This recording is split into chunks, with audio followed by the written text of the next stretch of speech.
What's up everyone, welcome back. The Milwaukee Bucks are the reigning NBA champions, but the media and really the entire NBA world has not made it feel that way.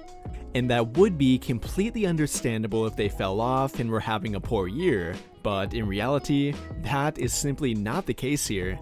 Per usual, the Bucks are right at the top of the Eastern Conference. They are currently only 2 games back from being the number 1 seed, despite having dealt with a number of injuries. And what has made their lack of media coverage and overall attention even more baffling to me has been the fact that they have been continuing to improve throughout the year. They have not simply been coasting or trying to stay afloat either. They have slowly but surely been getting better and better as the year goes on. And not only in regard to their record, but with the overall talent on their team as well. Their front office has continued to add more weapons to their 15-man roster and have really made a couple of underrated moves. I'm not talking about their day 1 15-man roster either. I'm referring to the moves that they have made during the middle of the season. They began by bringing back Wesley Matthews, who although is not a big-time difference maker anymore, he has provided them with more backcourt depth, with a solid contributor off their bench, and has been a good locker room guy for them as well. But the additions that I have really been impressed with have been the ones that they have made during the past week, with one of them being their trade deadline acquisition of Serge Ibaka. Now, I know that they did have to give up Donte DiVincenzo to acquire him, but they did get draft compensation along with Ibaka as well, which I think helped to make it a good trade.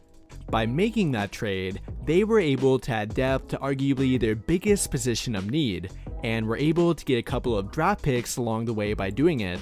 And while Ibaka is not the player he once was, he is definitely still a quality backup big, and with Brook Lopez being out indefinitely, they desperately needed another big who could play into a similar role. And that is what Ibaka can provide them. Like Brook Lopez, Ibaka can both protect the rim a little bit, while at the same time being able to space the floor.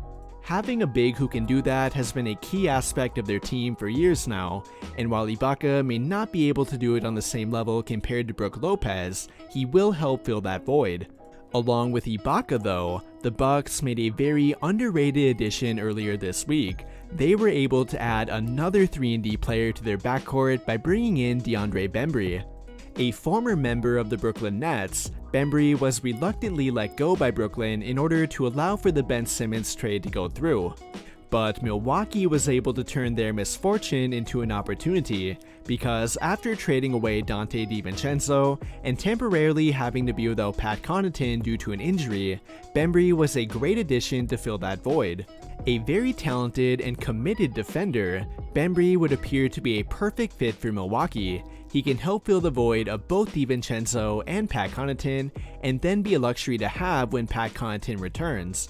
Before being cut by Brooklyn, Bembry was arguably having the most productive year of his entire career. He may not have been averaging a career high in points per game, but his defense and shooting efficiency were incredible. During his time in Brooklyn, he would often defend one of, if not the most talented backcourt player on the court whenever he was in the game. And while he may not have been taking a ton of shots per game, he was converting the ones he did take at a very high rate. He is a great backdoor cutter on offense, which led to some very easy opportunities at the rim. And when you add both Bembry and Ibaka to their already deep team, that could make for a dangerous combination. Milwaukee will only continue to get healthier and get better as each game goes by, and given that their big 3 have not gone anywhere, I do not understand why so many people are overlooking them. They have one of, if not the most complete team in the entire league, and they have now covered up a couple of the few remaining holes that they had left. Serge Ibaka and DeAndre Bembry may not have been the most noteworthy additions during the past week, but in my opinion, they were exactly what the Bucks needed. And that really goes to show you how well their franchise is being run right now, and how committed they are to winning. But with that will conclude my thoughts on why the Milwaukee Bucks are one of the deepest, and without a doubt one of the most dangerous teams in the entire NBA. And what do you guys think? How do you feel about the Milwaukee Bucks right now? Let me know your thoughts by commenting down below and we can talk about it there. But before you go, I would like to invite you to join the official Discord for the channel. If you like having NBA debates and discussion with others in real time, being updated on NBA news, or even being able to chat with me, then you really should think about joining. That will do it for this video though. Big thank you to everyone who took the time to watch until the end of the video. I really hope you enjoyed it, and if you did, be sure to drop a like on the video, subscribe to the channel if you have not already, and turn on notifications to get notified right away when I drop a new video. But as always, thank you for watching and have a great day.